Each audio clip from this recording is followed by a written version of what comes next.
A lot of crimes in federal buildings are being committed by rent-a-cops. This week's Jack Anderson Confidential exposes how these private guards steal, mug, and deal in drugs. Marijuana, black beauties, leveling, cocaine.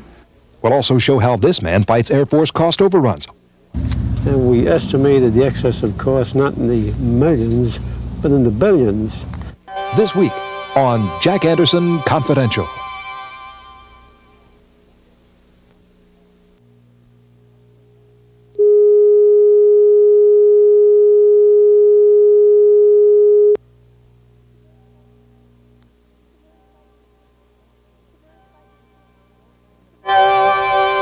It's a very frightening thing. You don't know very much about it. We couldn't find out very much about the disease.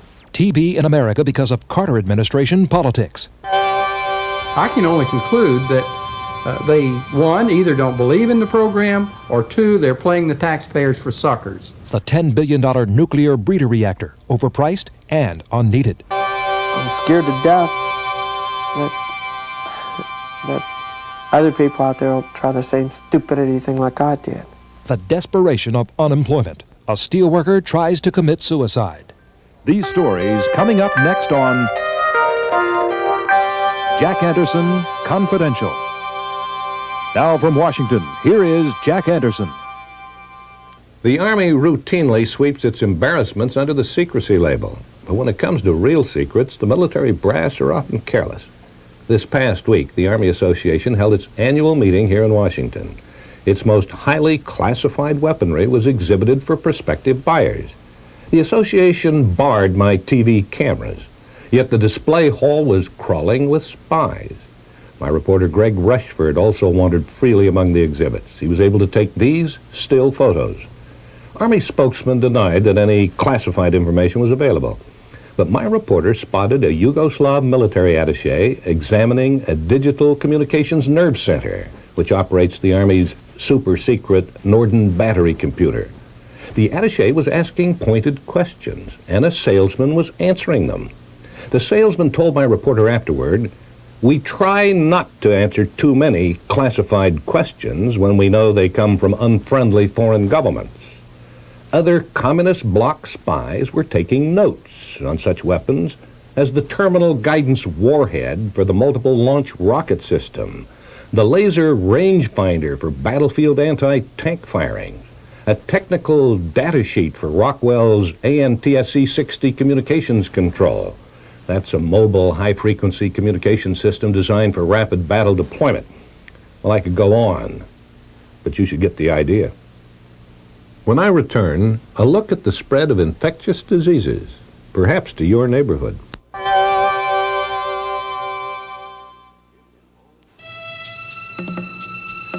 If in all the world you could have only one source of news and information, what would you want it to be? Think about that for a second. Only one source of news and information. What would it be?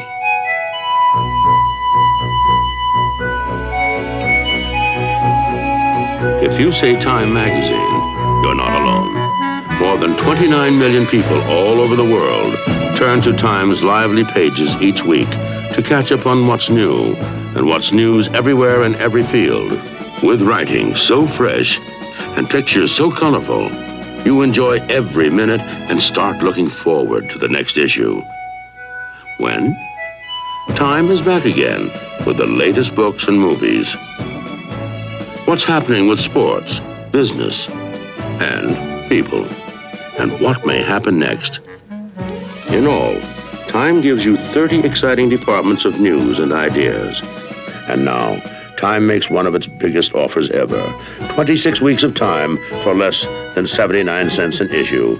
Over 45% off Time's cover price. Payable in 3 easy installments of $6.77. So call, toll free, 1-800-621-3024. Oh, by the way, with your paid subscription, we'll also send you Time's Desk Reference Library, the Webster Dictionary, Roget's Thesaurus, and the Signet Hammond World Atlas, free. Call 1-800-621-3024. Get Time's Desk Reference Library, free, and Time for 3 easy installments of $6.77. Our operators are standing by. Remember, Time is over 45% off, and the reference library, all 3 books, is free.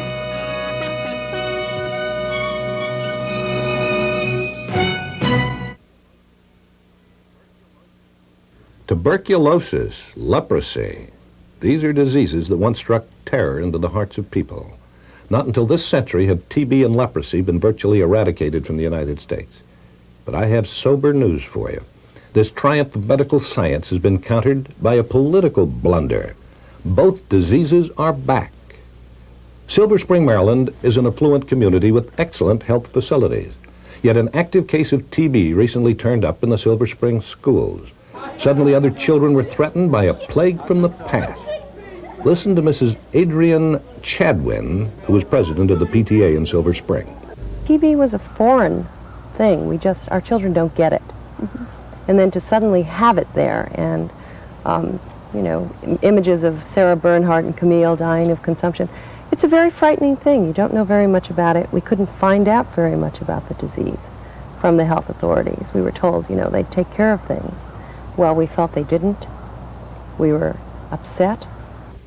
No one is more anxious than the refugees themselves to eliminate infectious diseases. They'd like better health examinations before entering the United States. Before you came to the United States, were you given any type of medical test? No, I haven't. No TB test? No TB test. No. And no other type of test before you were allowed into the United States? No, sir. What we regret is that unfortunately at that time more effort wasn't given to treating these people ahead of time so that they would be non-communicable when they arrived in this country. I don't like to use the word irresponsible, but I do believe that they did not give full consideration to the effect on the local community, that they used a very cavalier attitude, a devil-may-care, this is your problem, now you handle it type of situation. That was Dr. Harold Passis, who runs the TB clinic in Montgomery County, Maryland. He said the specter of TB stirred community hysteria. The reappearance of TB in this country must be blamed on Jimmy Carter. He made the decision to admit Asian refugees without thorough medical examination. He did what he thought was right. He simply acknowledged and accepted America's responsibility. We shared in the tragic legacy that befell Vietnam and Cambodia. He felt we must share, therefore, in helping to ease the suffering. The former First Lady, Rosalind Carter, visited several Asian refugee camps. She came back to the United States determined to help the refugees put their shattered lives back together again. That's why the White House relaxed immigration restrictions to allow them to enter the country with less difficulty. It is sad to see them with no purpose. They at first thought they might go back into Laos. Now they know they won't, or don't want to. And they're waiting to be resettled, with some of them with feeling that they've been forgotten by the world. About 21,000 Asian refugees with active TB were granted waivers to enter the United States. This was a direct result of the Carter policy. Dr. Murray Grant is the chief medical advisor for the General Accounting Office, which has investigated the danger. He spoke with my associate, Lucette Langnado. The actions of our federal people were modified to the extent that some refugees with certain diseases were allowed to enter this country. It's our view that that should not have happened, that in fact the law should have been upheld, and that the proper medical screening of those individuals should have been performed abroad, and those individuals who were found to have infectious disease should have been treated adequately before they were allowed to come into this country. More than 35,000 Indo-Chinese refugees have swarmed into Houston, Texas. They find the living conditions better than they had left behind in Southeast Asia. But most Americans wouldn't want to live there. The overcrowding, the poor sanitation breeds diseases, infectious diseases. This is a special clinic that was established in Houston to treat Indo-Chinese refugees. These are sputum tests for active TB bacteria. Those who don't pass the tests with a clean bill are given additional examinations, including lung x-rays. The alarming truth is that many active cases of TB have been found in the refugee population here. Infectious tuberculosis is the most common sickness that the Asian refugees have brought to this country. But unhappily, they've also imported other diseases: malaria, hepatitis, intestinal worms, Hansen's disease. You might know this last disease by another more chilling name: leprosy. This is the National Hansen's Disease Center located in Carville, Louisiana. The officials here have compiled some disturbing statistics. 330 cases of leprosy have been reported among Asian refugees. At least 70 lepers may have entered the United States undetected. Listen to Dr. Robert Jacobson of the Hansen's Disease Center. I would like to see them pick them all up beforehand and to follow the guidelines, which is that these people should be on treatment before they come in if they're going to be allowed in, and that would be fine. But in real life, that's not always practical because we can't solve our refugee problem in general. I would like to add a postscript to this story. Many Americans would like to forget the Vietnam War, but the brutal events took place. The nightmare actually happened. The gentle people of Vietnam and Cambodia were savaged, and the United States has a human debt to pay, a debt that we can pay in part to the refugees who were uprooted. They're as scared of TB and leprosy as we are, and they're even more eager to cure these infectious diseases. It was not their fault that the diseases were ignored. The blame lies with the federal government. Now, improvements have been made. Incoming refugees are better screened. Health standards have been raised. But the safeguards are still inadequate. This is what I've learned, and the American people are entitled to know it. When I return, I'll tell you about a $10 billion nuclear reactor that should never be built.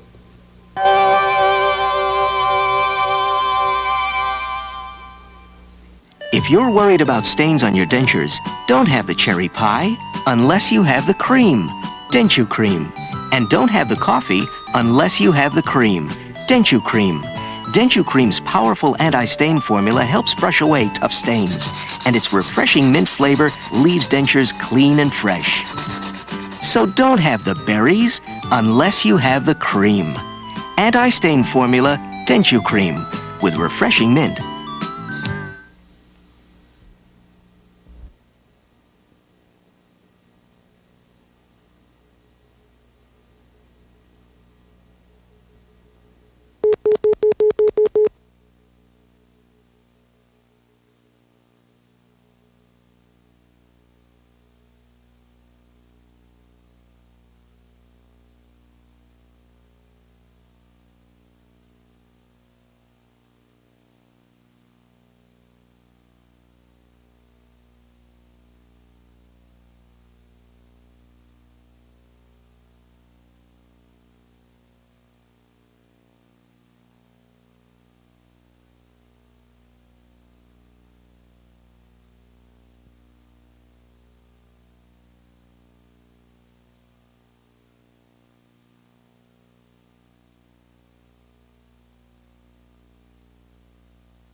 I'm always eager to help President Reagan cut government spending. Today, I have a suggestion on how to save $10 billion. The taxpayers are being taken for a $10 billion ride on the Clinch River in Tennessee. Now, that's the site of a nuclear reactor that the government's building. The Energy Department has hailed this reactor as the nuclear dream machine, the fountain of eternal energy. It's a $10 billion dream that's turned into a nightmare. I recommend that it be scrapped. The Clinch River Reactor is called a breeder reactor because it's designed to produce more nuclear fuel than it burns. A key component of the reactor, the steam generator, is already outdated. Even as I speak, the Energy Department is frantically trying to reinvent the generator. My colleague Sheila Hirschhaus spoke with Dr. Tom Cochran, a distinguished nuclear physicist. He's a member of the Natural Resources Defense Council and an advisor to the Energy Department. The steam generator is perhaps the Achilles heel of the liquid metal fast breeder reactor, and it could be the Achilles heel of the Clinch River reactor. What can go wrong with the steam generator? If you get serious leaks, you can get explosions. You could, in effect, destroy your $8 to $10 billion reactor in this case. You could just blow it apart.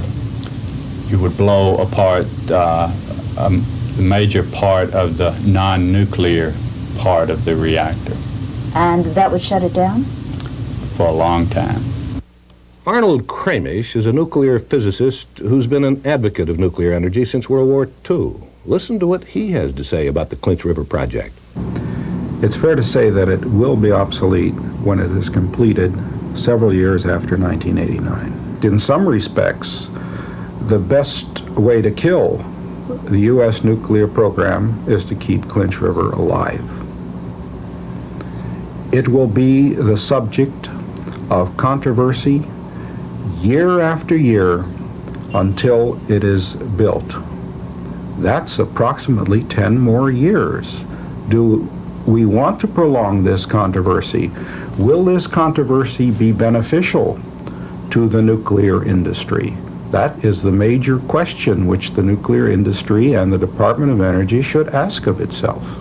The Atomic Industrial Forum is the industry's trade association. Hirschhaus spoke to its president, Carl Wolski. Listen to his reaction when she asked about the future of the Clinch River breeder.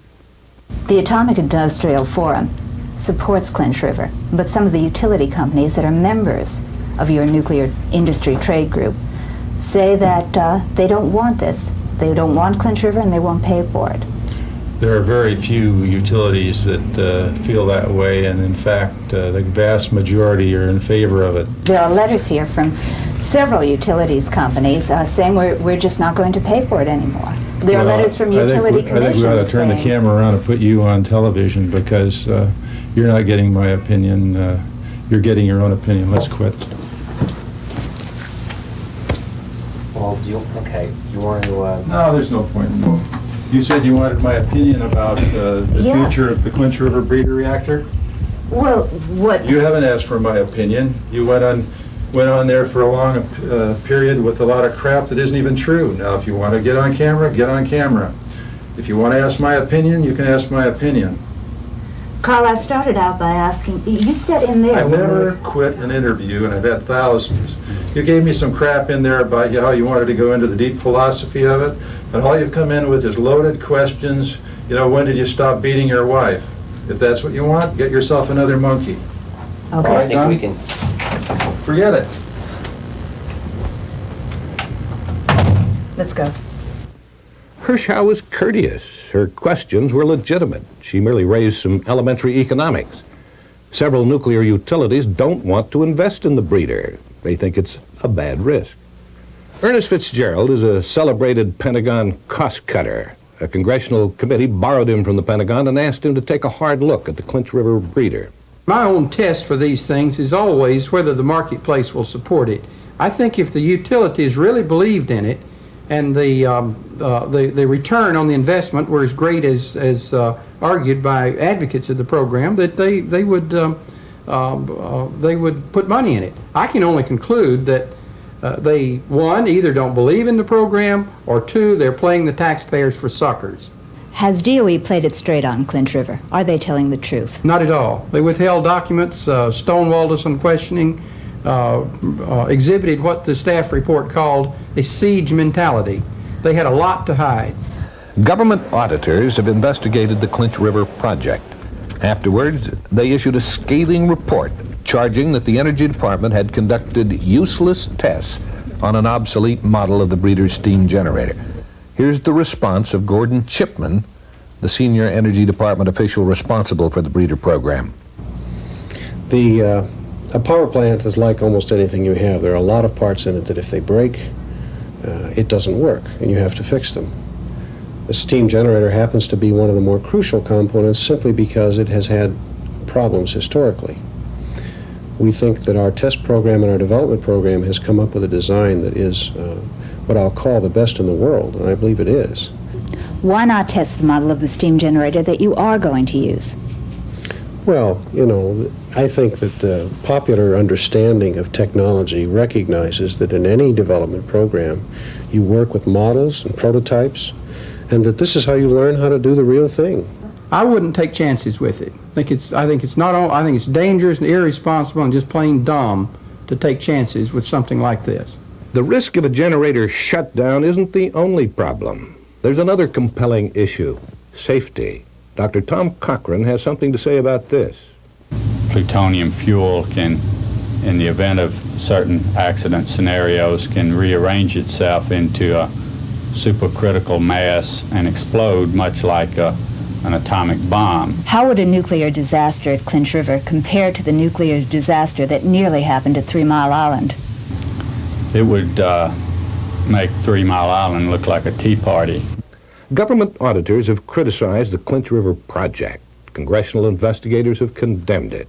Yet Congress continues to vote funds for it. I can tell you the reasons.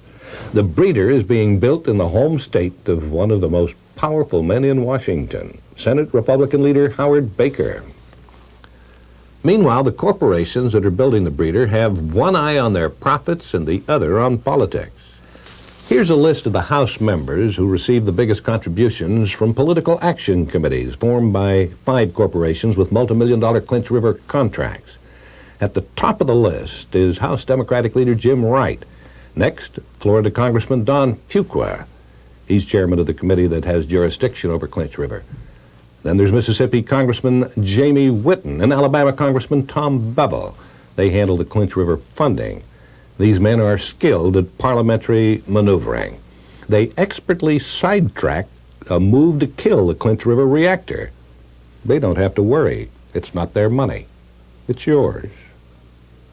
When I return, I'll tell you about a national tragedy: suicide among the unemployed.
The unemployment rate has now crashed into the double digits. You might have read the bleak statistic on the front pages: 10.1% unemployment.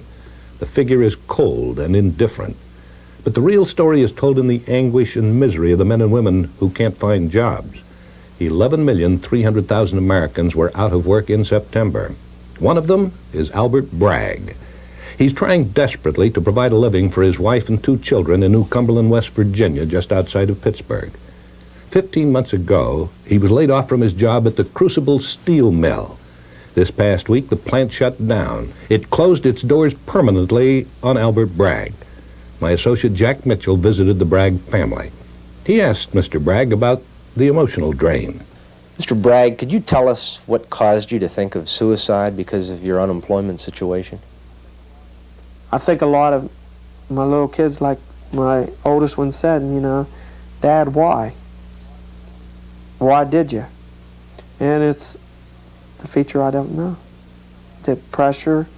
I found out I try to work the pressure out. I leave, take walks, and now when I get mad, to ever say truthfully I'd ever take a gun to my head again, I'd be lying to you if I'd say I would.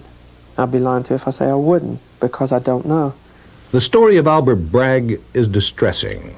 What's even more distressing is that it's not an isolated case. Dr. Harvey Brenner is a sociologist at the Johns Hopkins School of Public Health. He's been studying the correlation between unemployment and suicide.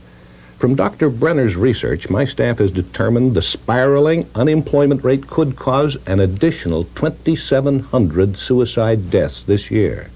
This estimate is based on past statistics.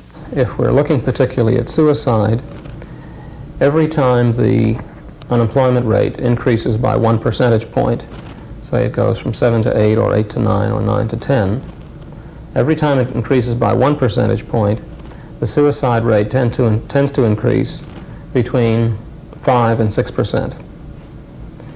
Mental hospital admissions tend to increase between 3 and 4%, and such things as the homicide rate, for instance, involving aggression, increase at a higher rate, increase in the rate more or less of 6 to 7%. Each time the unemployment rate increases by 1 percentage point.